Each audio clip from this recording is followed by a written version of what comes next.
2020 оны 3 дугаар сарын 22-ны орой Хятадын Юлин хотын нэгэн жижигхэн орон сууцны байшингийн оршин суугчид ямар нэгэн зүйл буруу болсныг анзаарч.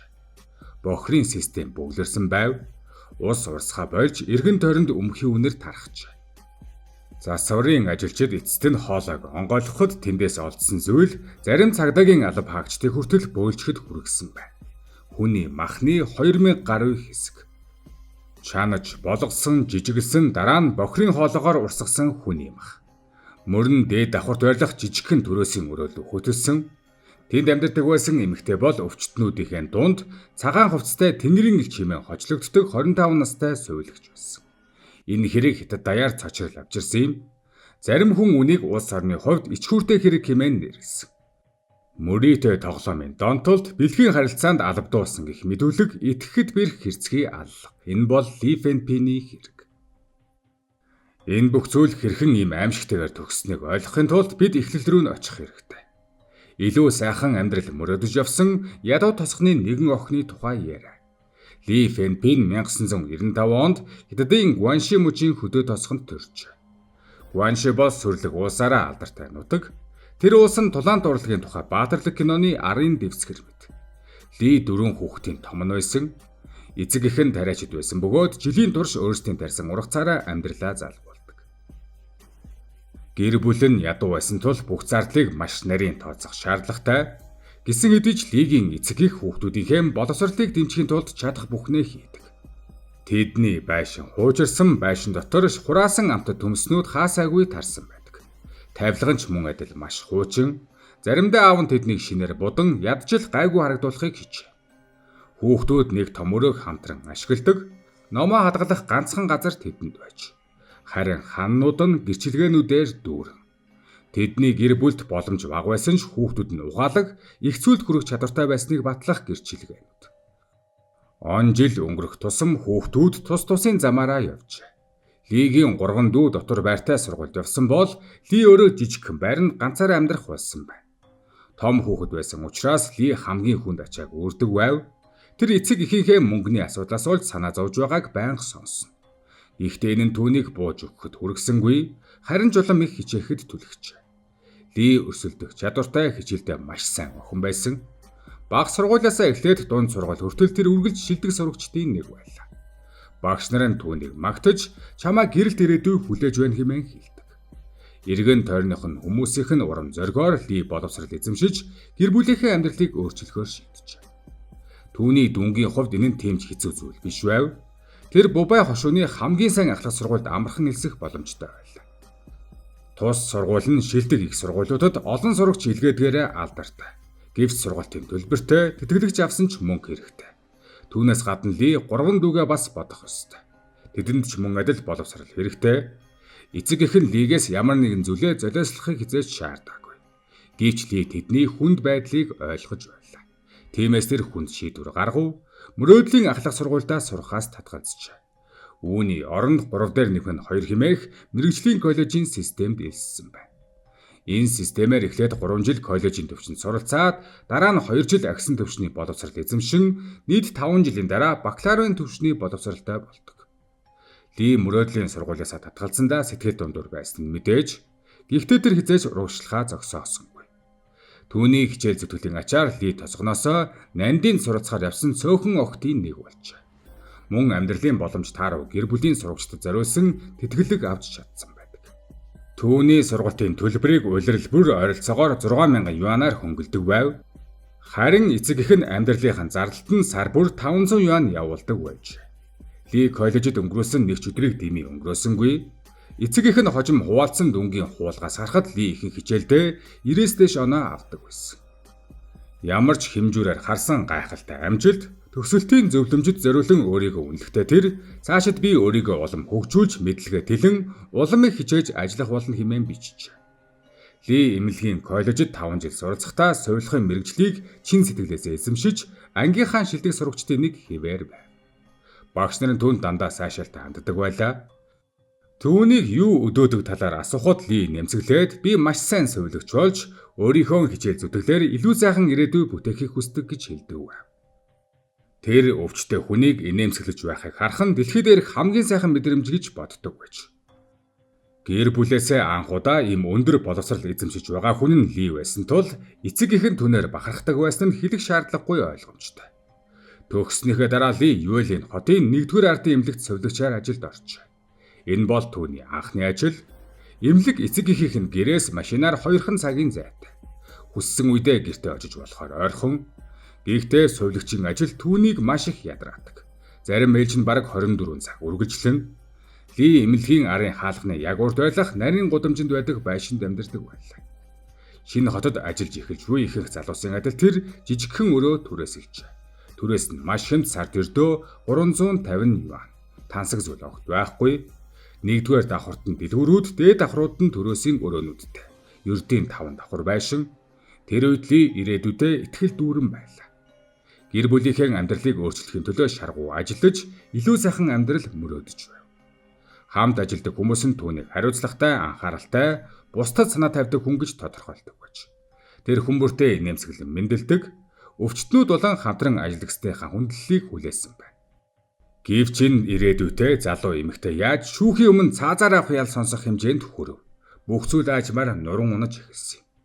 Тухайн үед Юлийн хотын 1-р ардын эмнэлэгт ангаахын сургуулиа дөнгөж төгссөн сувилагчдыг янз бүрийн тасагт ээжлэн ажилуулдаг байсан.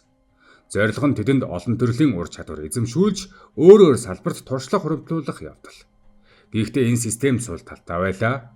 Байнга өөр тасаглуу шилждэг байсан учраас сувилагчид хоорондоо гүн харилцаа үүсгэхэд хэцүү.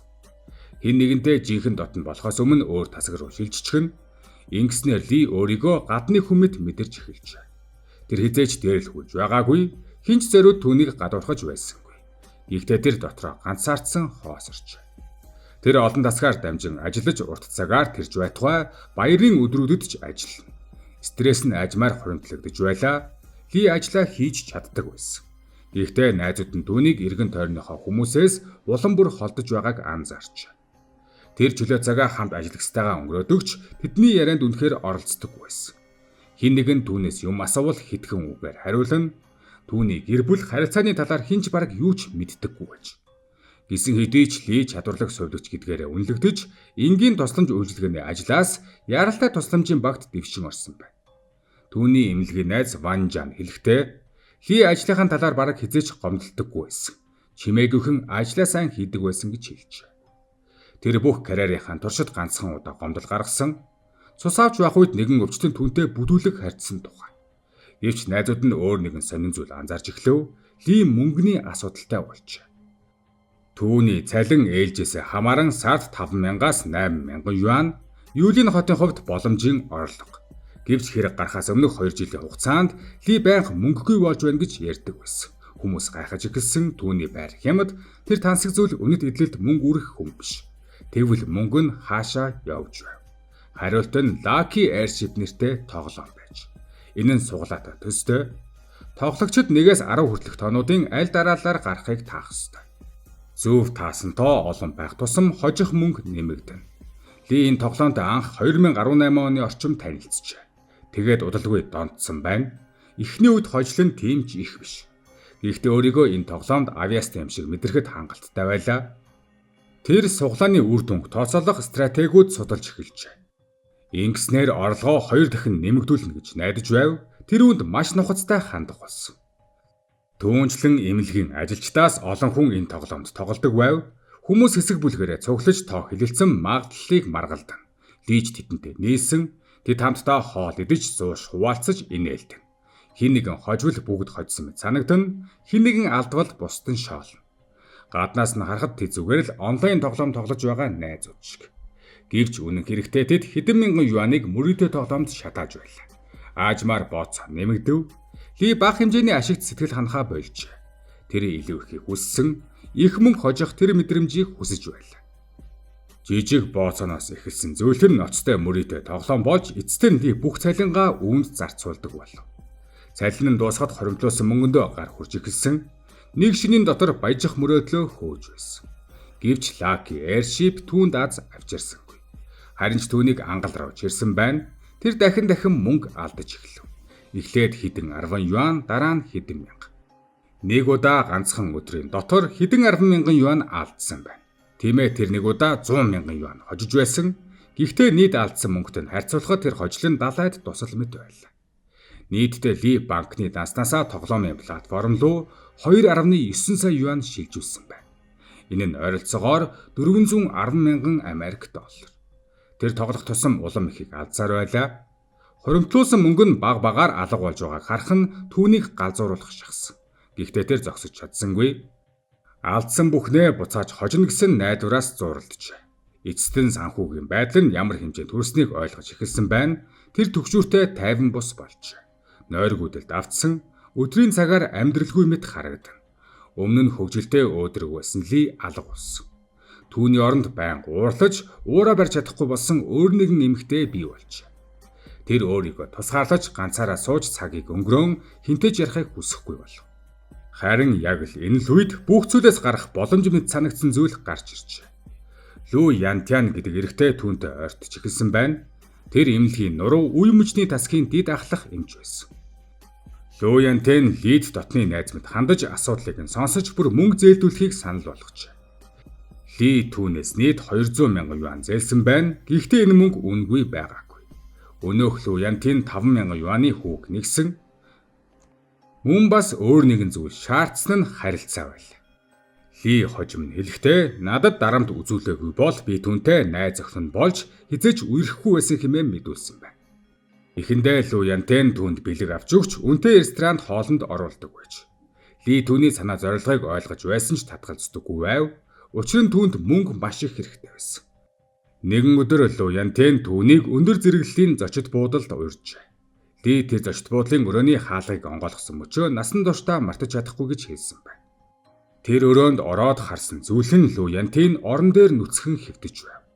Тэр дүр зургийг Ли зэвүү хүрмээр гэж тодорхойлжээ. Тэр шууд гарахыг хүссэн, гэвч Лу Янтэн түүний карьерийг сүрүүлнэ гэж санал хэлсэн байна. Мөн Ли гэр бүлээ хамгаалах хэрэгтэй гэж мэдэрсэн. Тиймээс мөнгөний төлөө гэр бүлээ хамгаалахын тулд өөрөөс нь 26 насаар ах эрэгтэй доромжллыг твцсэн байна. Тэр Лу Янтэний шаардлагыг дагаж байвал тэр тэдний харилцааг бусдад хэлэхгүй, мөн мөрөдөө тоглоомын өрийг нь дарахад мөнгө өгсөөр байна гэж итгэжээ. Тиймээс Ли түүнээс дахин мөнгө зээлсэн. 2020 оны 3 дугаар сарын 18-нд Лу Янтэн Лид эмнэлгийн оролцоо нэгэн өрөө түрээсэлж өгчээ. Гэвч тэр өрөө Лид гэр шиг санагдаагүй. Харин үйл үзэгдэх гинжээр түүнийг хорсон алтан тор мэт байлаа. Лу Янтэн хүссэн үедээ өөрийн хүслийг хангахын тулд ашигладаг газар. Лу Янтэний хувьд энэ бүхэн хайр байсан. Тэр Лиг өөрийн хайртай хүн гэж боддог. Түүнийг хүссэн үедээ өөртөө байлгахыг хүсдэг байж. Тэр бүр түүнтэй гэр бүлтэй болохыг мөрөөддөг байсан байна. Харин Ли түүнд ямар ч хайргүй байсан. Зөвхөн зөв үзэл. Тэр Лу Янтэнийг үзэн ядж байлаа. Түүнтэй бэлгийн харилцаанд орохыг хизээж хүсээгүй. Гэвч мөнгө занал хэл хоёр түүнийг дагахад хүргэсэн. Тэр өөрийнхөө бүх нэр төрөө алдсан хүний тоглоомд ашиглуулж байна гэж мэдэрч байсан. Тэр тоо томшгүй олон удаа зугтахыг хүсжээ. Тэр бүр 3 удаа амиа хорлохыг оролдсон, гэвч гуруулаа амжилтгүй болсон. Тэр Лу Янтэнийг хүчингийн хэрэгт буруутган мэдээлэх талаар бодож байж. Гэхдээ эцэст нь дуудлага хийхээс үргэлж ухардаг байв. Түүний занал хийллээс гэр бүлд нь хор хүргэж магадгүй гэж байна. Дарамт зөвхөн түрээсийн өрөөнд зогсоогүй. Эмнэлэг дээрч үргэлжилж Лиг ичхүр айдас дарамтанд оруулсаар байлаа. Цаг хугацаа өнгөрөх тусам Лу Янтэний шаардлага улам бүр хэтэрч эхлэв. Эцэст нь тэр Лиг өөрийн хүүхдийг төрүүлэхийг шаардах болжээ. Ли түүнээс салж зогтохыг оролдсон байна. Ингэснээр тэдний хооронд ширүүн маргаан дээгдэв. Тэдний хамгийн том хэрүүл 2020 оны 3 дугаар сарын 20-ны орой болжээ. Лу Янтэн дахин Лиг өөрийн хүүхдийг төрүүлэхийг шаардаж түүнд хүч хэрглэсэн байна. Тэр шөнө Ли харанхуйд уйлсаар унтаж чадахгүй хэвдэж байлаа. Тэгээд хажууд нь унтаж байсан Лу Янтэн лүү харж. Түүн төрсэн ганцхан мэдрэмж бол дахиад л зэв үзэл. Энэ хүн бүхнийг сүрүүлсэн, тэр нэр төрийг нь авч утсан. Амьдралыг нь төвчхийн аргагүй болгосон. Ли ямар ч аргаар хамаагүй энэ амьдралаас зугтахыг хүсэж байлаа. Тэгээд уур хилнэн нэгэн шийдвэрт хүргэв. Тэр Лу Янтэнийг үхээсэй гэж хүссэн. Тэр түүнгүүгээр шинэ амьдралыг эхлүүлэхийг хүсжээ.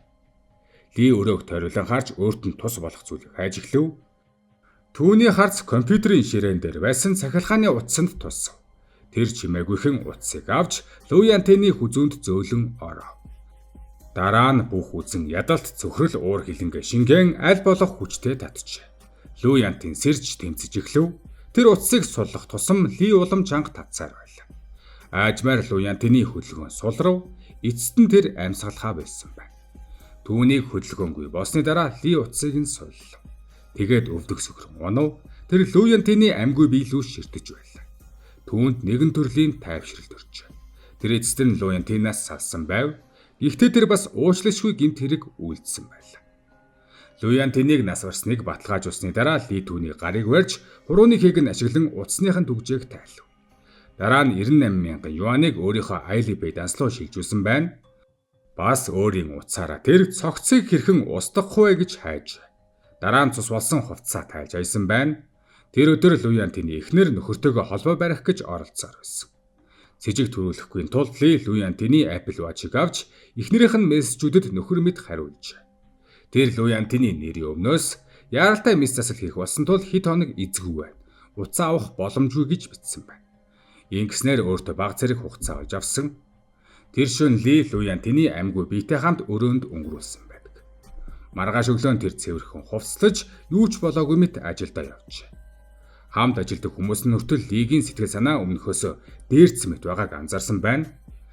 Харин Ли ажлаа тарсны дараа дараагийн ээж хүртэл түүнд 20 цаг байлаа. Тэр цагийг дими өнгөрөөсөнгүй. Ли Лу Янтины цогцыг хэсэг хэсгээр нь задалж эхэлжээ. Тэр нотлох баримтыг устгахыг хүссэн байна. Сөүлэгчийн хуваар хүний анатомийн талаар сурсан бүх мэдлэгээ ашиглан цогцыг хэдэн мянган хэсэг болон жижиглсэн байна. Тэр гар хөлийг нь тасалж махыг нь яснаас нь салгажээ. Дараа нь ясыг нь хүртэл бодолсон байна. Шүүхийн баримтаас үзэхэд цагдаа нар хожим 2368 ширхэг жижиглсэн мах олсон байдаг. Гэхдээ махыг зөвхөн жижиглээгүй чанаж болгосон байсан. Тэр ясыг орныхоо доор нууж чансан махыг сууртуураар урсгасан байна. Энэ мэдээ гарч ирэхэд олон хүн уншсан зүйлдээ итгэж чадахгүй байв. Жижигхэн биетэй эмэгтэй хүн хідэн цагаар хүний мах хэрчиж яс ботолж мах чанах хүчийг хаанаас олсон байна. Зарим хүмүүсийн хэлдгээр уур хилэн хүнийг эзэмдэх үед хүн өөртөө байгаагч мэдээгүй хүчээ гаргаж чаддаг. Олон хүн Лид яг энэ зүйл тохиолдсон гэж үзсэн байна. 2020 оны 3 дугаар сарын 22-ны үдээс хойш Лу Янтины эхнэр нөхрийнхөө хаана байгааг мэдхийн тулд эмнэлэг рүү залгажээ. Гэж түүнээс сонссон зүйл гайхмаар байв. Лу Янтин ойрын хэдэн өдөр ямар ч мэс засалд орохоор төлөвлөгдөөгүй байж. Тиймээс эхнэрийн цагдаад хандаж нөхрөө сургаггүй алга болсон тухай мэдүүлсэн байдаг. Оройн 5 цагийн орчимд Ли түрээсийн өрөөнөөс гарсан. Гадаа гарахад тэр хүмүүс бохрийн хоолой бүглэрсэн талаар ярилцаж байхыг сонсов. Тус байшинд амьдардаг бас нэгэн сувилагч болон түүний нөхөр бохрийн системийн асуудлаар сантехникч дуудсан байж. Гэвч сантехникч хоолой дотроос ямар нэгэн хачирхалтай зүйл олсон байна. Энэ нь ноцтой зүйл байж магадгүй гэж санаа зовсон тэд цагдаад оджээ. Цагдаа нар ирж бохрийн хоолойг шалгав. Тэдний олсон зүйл хог биш байлаа. Үхсэн харахч биш, хүний биеийн үлдэгдэл шиг харагдаж байсан юм. Алпаагч тэр даруй хэргийн газрыг хамгаалтанд авч мөрдөн шалгах ажиллагааг эхлүүлсэн. Олдсон үлдэгдлийг ДНХ-гийн шинжилгээнд явуулсан байна. Харин бусад цагдаа нар хоолойнуудыг мөрдөн үлдэгдэл хаанаас ирснийг тогтоохоор ажиллажээ. Мөрн эцтэй Ли Фэмпиний амьдардаг өрөөлөг хөдөлсөн байна. 3 дугаар сарын 23-ны шөнийн 1 цагийн орчимд Ли шөнийн ээлжид дөнгөж дуусгаж байхад цагдаа нар түүнийг байцаахаар авч явжээ. Энэ хооронд задлан шинжилгээний үр дүн гарсан байна. Талигачийн илэгнээс валиум төрлийн эм илэрчээ. Энэ нь Лу Янтин нас барахаас өмнө тайвшруулах юм хэрэгэлсэн гэсэн үг. Ийм төрлийн эм нь бие сулрах, толгой эргэх зэрэг нөлөө үзүүлдэг. Цагдаа нар Лиг цорын ганц сэжигтнээр баривчилсан. Тэр аллгаа шуудал хүлээн зөвшөөрсөн байна. Мөрдөн шалгалтаар 1-р сарын 17-ноос 3-р сарын 18-ны хооронд Лу Янтин Лигийн банкны данслуу нийт 124,000 юан шилжүүлсэн нь тогтогдчихэ. Мөн WeChat-аар дамжуулан 12,000 юан өгсөн байдаг. Цагдаа нар Лигээс чи яагаад Лу Янтиныг алсан юм бэ гэж асууж. Ли хариулахдаа Лу Янтин түүнийг бэлгийн харилцаанд орохыг алддаг байсан. Энэ нь түүнийг сэтгэл санааны хувьд хямралын цэгт хүргэж, эцэст нь түүнийг алхад хүргэсэн гэж мэдүүлсэн байдаг. Анхны шүүх хурлын үеэр мөрдөн байцаагчид Ли болон талигачийн хооронд зохисгүй харилцаа байсныг нотлох баримт олж. Гэхдээ Ли үнэхээр хүчээр бэлгийн харилцаанд орсон гэдгийг батлах нэмэлт нотлох баримт олдоогүй. Шүүхийн үзэж уугаар түүнийг албадсан гэх цорын ганц нотолгоо нь Лигийн өөрийн мэдүүлэг. Үүнийг батлах өөр ямар ч зүйл байгаагүй. Шүүхээс хэрвээ Ли үнэхээр Луян тэний дарамтанд байсан бол яагаад түүнтэй зочид буудал дахин очсон юм бэ гэж асууж. Мөн яагаад Луян тэнийг түрээсийн байранда чөлөөтэй орж гарахыг зөвшөөрсөн юм бэ гэж. Ли болон Луян тэний утаснуудыг хоёуланг шалгасан байна. Гэвч Лигийн ярьсан занл хийсэн мессежүүд олдсонгүй. Цагдаа нар тэдгээр мессежийг сэргийх боломжгүй гэж мэдгдсэн. Энэ нь цахим орчинд ширүүн маргаан дэгдээсэн байдаг. Зарим хүмүүс мөрдөн шалгах ажиллагаанд хэн нэгэн хөндлөнгөөс оролцсон байж магадгүй гэж сэжиглэж. Мэргэжлийн шинжээчид мессежийн бичлэгийг сэргээж чадахгүй байна гэж юу гэсэн үг вэ гэж хүмүүс асууж байлаа. Анхны шүүх хурлын үеэр Ли хүчингийн талаар прокурорт хэлхийг хүсэж байснаа мэдүүлжээ. Гэвч хэргийг дахин хянаж байх үед прокурор түүний энэ мэдүүлгийг байцаалтын тэмдэглэлд оруулахаа мартсан байна. Тиймээс Ли энэ тухайга шууд шүүхийн танхимд хэлэхээс өөр аргагүй болсон. Гэвч үүний улмаас шүүгч түүний мэдүүлгийг нэг талын тайлбар гэж үзсэн байна. Гэхдээ Лигийн мэдүүлгийн зарим хэсгийг зохиосон байж магадгүй гэж мөн сэжиглэж байсан. Тэр Луян тэн өөрийг нь албаддаг байсан гэж мэдүүлсэн ч албадлагын талаар тавьсан олон нарийн асуултанд хариулахаас татгалзсан байна. Нэг удаа Ли Луян тэнийг өөрийг нь найз залуугаасаа салгахад хүргэсэн гэж хэлсэн. Тэр бүр найз залуугийнхаа нэрийг хэлсэн байна. Гэвч цагдаа нар тэр эрэгтэйтэй ярилцахад тэр Литэй хизээж үерхэж байгаагүй гэж мэдүүлжээ. Түүний хэлснээр тэд зөвхөн сошиал медиагаар танилцсан. Мөн тэр Лид хэдэн мянган юан зээлүүлж байсан гэж. Энэ хэрэг шүүхийн шатанд орсны дараа Лигийн гэр бүл түүнийг өмгөөлөхөөр олон нийтэд хаамтав. Тэд мөн Лиг Луян тэний дарамт шахалт аллага үлдэхэд хүргэсэн гэж мэдэгдэжээ. Тэд жүүх үүнийг харгалзан үзэж Лид хөнгөн ял онооно гэж найдаж байсан. Гэвч Лигийн үйлдэл нь санаатай аллага болон хулгай гэсэн хүнд гэмт хэрэгүүдэд хамаарч байлаа. Хятад улсад ийм төрлийн гэмт хэрэг маш хүнд ялтай. 2020 оны 10 дугаар сарын 30-нд Гуаншу Жуан үндэстний өөрөө засах хорны Хуалиан хотын Дунчатны ардын шүүх Ли Фэнпинд цаазаар авах ял оноож. Мөн нэмэлтээр 5 жилийн хорих ял 30 мянган юаны торгуул оноосон. Ли шийдвэрийг эсэргүүцсэн Гуаншийн дээд ардын шүүхэд давж заалтсан. Гэвч давж заалт хүсэлтийг нь хэрэгсэхгүй болгож анхан шатны шийдвэрийг хэвээр үлдээсэн байна. Дараа нь Хятадын дээд ардын шүүх цаазын ялыг эцэслэн баталжээ. Ингээд эцэст нь 2023 оны 2 дугаар сарын 23-нд Ли Фэнпинийг цаазалсан байна. Энэ шийдвэр түүний гэр бүлийг сүрүүлсэн. Нэгэн цагт гэр бүлийнхэн төлөө хамгийн сайхан амьдралыг хүсэж авсан ээлдэг дууцод охин аллагын хэрэгээр цаазлуулсан байлаа. Цаазлуулахаас өмнө Ли гэр бүлийнхэнтэйгээ уулзах зөвшөөрөл авсан. Тэр аавынхаа хөгшөрч уй гачууд автсан царайг харав. Тэгээд гимшилт автсан байна. Түүний аавда хэлсэн сүүлчийн үг маш энгийн байлаа. Аава зүгээрээ. Мөрийтэй тоглоом өр бэлгийн дарамт байсан гэх мэдүүлэг аллах суултуураар урсгасан хүний махны 2300 хэсэг. Энэ бүхний дараа Ли аавда ингэж хэлхийг сонгосон байна. Энэ нь тайвшруулах гэсэн үг байсан уу? Уучлалт гуйсан хэрэг байсан уу? Эсвэл хувь тавилантайгаа эвлэрсэн хэрэг байсан уу? Үүнийг зөвхөн Ли л өөрөө мэдэж байв. Түүний төрсөн тосгонд гэр бүлийнхэнд байшингийн хананд түүний шагнал гэрчилгээ одоо ч өлгөөтэй байдаг. Ли Фэнпин гэр бүлийнхээ бахархал байсан үеийн гэрчилгээнүүд тосгоноосоо хамгийн түрүүнд гарч амжилтанд хүрэх магадaltaй гэж хүн бүр үздэг байсан охин. Гэвч одоо тэдгээр гэрчилгээнүүд өнгөнд бүдгэрсэн. Түүний аав мөрдөн шалгах ажиллагаа бүх хүнийг илрүүлж чадаагүй гэж одоо ч итгэдэг. Хариултгүй үлдсэн асуултууд байгаа гэж тэр хэлдэг. Тохиромжтойгоор алгуулсан чат бичлэгүүд. Охин нь хүчингийн талаар мэдүүлсэн хэсгийг тэмдэглэлдээ оруулахаа мартсан прокурор. Магадгүй аавынх нь зөвч байж болох юм. Эсвэл тэр зүгээр л гашуудж буй эцэг. Охин нь үнэн хэлсэн гэдэгт итгэх ямар нэгэн найдвар хайж байгаа ч байж мэднэ. Бид тэр өрөөнд Ли болон Луянтын хоёрын хооронд яг юу болсныг хизээж мэдэхгүй. Тэр үнэхээр эцэст нь тесэрсэн хохирогч байсан уу? Эсвэл өөрийгөө аврахын тулд түүх зохиосон хүйтэн цуст алуурчин байсан уу? Үнэн тэдэнтэй хамт өгч. Нэг нь түрээсийн өрөөнд алуулж нөгөө нь цаазаар ахуулсан. Бидний мэдих зүйл бол нэгэн цагт би өөрийгөө хөгжүүлж улам сайжрахыг хүсэж байна гэж бичиж байсан охин эцэст нь нэг хүний амийг хөнөөж цогцыг нь хог мэд устгасан явдал. Энэ хэрэгт ялагч гэж хинч байсангүй. Зөвхөн олон жилийн турш хүмүүс маргасаар байх нэгэн эмгэнэлт түүх үлджээ.